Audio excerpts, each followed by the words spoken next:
ഇറാനിലെ ചബഹാർ തുറമുഖത്തിന് നൽകിയ ഇളവുകൾ പിൻവലിക്കാനുള്ള US നീക്കം ഇന്ത്യക്ക് തിരിച്ചടിയാകും. ഇറാനുമേലുള്ള ഉപരോധങ്ങളിൽ സമ്മർദ്ദ തന്ത്രത്തിന്റെ ഭാഗമായാണ് USന്റെ പുതിയ നീക്കം.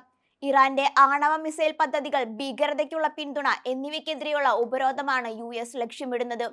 ഇതു സംബന്ധിച്ച ഉത്തരവിൽ US പ്രസിഡന്റ് ഡൊണാൾഡ് ട്രംപ് ഒപ്പിടുകയും ചെയ്തു. നാഷണൽ സെക്യൂരിറ്റി പ്രസിഡൻഷ്യൽ മെമ്മോറാണ്ടം എന്ന തലക്കെട്ടുള്ള ഉത്തരവിൽ ചബഹാർ തുറമുഖത്തിന്റെ പേരെടുത്തു പറയുന്നുണ്ട്.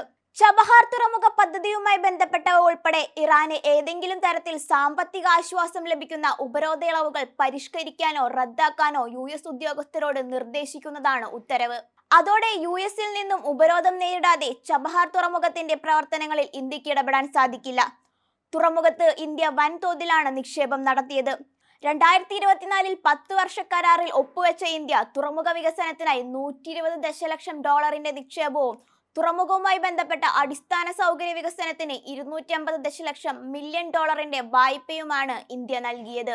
ഇറാനും അഫ്ഗാനിസ്ഥാനുമായി ഇന്ത്യ 2016 ഉണ്ടാക്കിയ ത്രികക്ഷി കരാറിന് കീഴിലാണ് ചബഹാർ തുറമുഖത്ത് ഷാഹിദ് ബെഹെഷ്തി ടെർമിനൽ ഇന്ത്യ വികസിപ്പിച്ചത്. അടുത്തയാഴ്ച US-ലെത്തുന്ന പ്രധാനമന്ത്രി നരേന്ദ്രമോദിയുടെ സന്ദർശനത്തിൽ ചബഹാർ വിഷയം ചർച്ച ചെയ്യുമെന്നാണ് പ്രതീക്ഷ.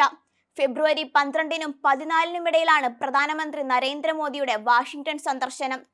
ആദ്യ ട്രംപ് ഭരണകാലത്ത് ട്രംപ് ഇറാൻ ആണവ കരാറിൽ നിന്ന് പിന്മാറുകയും ഇറാനുമേൽ ഉപരോധങ്ങൾ ഏർപ്പെടുത്തുകയും ചെയ്തിരുന്നു.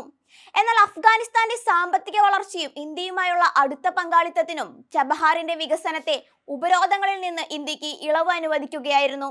ഇതിനു പകരമായി ട്രംപിന്റെ ആവശ്യപ്രകാരം ഇറാനിൽ നിന്നുള്ള എണ്ണ ഇറക്കുമതികളിൽ നിന്നും ഇന്ത്യ പിന്മാറിയിരുന്നു. വില കുറഞ്ഞ ഇറാൻ എണ്ണയോട് നോ പറഞ്ഞത് പൊതുമേഖലാ എണ്ണ കമ്പനികൾക്ക് കനത്ത നഷ്ടമുണ്ടാക്കി.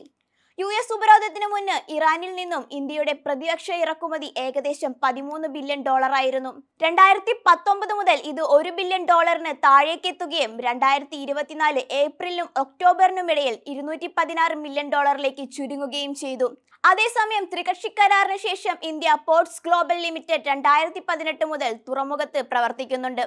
രാജ്യാന്തര നോർത്ത് സൗത്ത് ട്രാൻസ്പോർട്ട് കോറിഡോർ വഴി മുംബൈയെ യൂറേഷ്യയുമായി ബന്ധിപ്പിക്കുന്ന ചബഹാറിന്റെ ഷാഹിദ് ബെഹെഷ്തി ടെർമിനൽ ഗതാഗത ചെലവും സമയവും കുറയ്ക്കുന്നതായി 2024-25 സാമ്പത്തിക സർവേയിൽ പറയുന്നു.